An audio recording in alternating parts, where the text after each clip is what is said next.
बना लेना व्हाट्सएप नहीं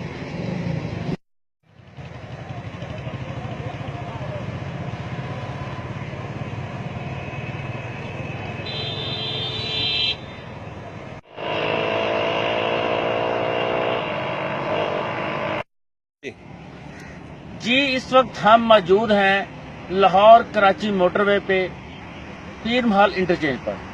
ये इंटरचेंज और ये मोटरवे पीर महल से लाहौर तक मुकम्मल हो चुका है।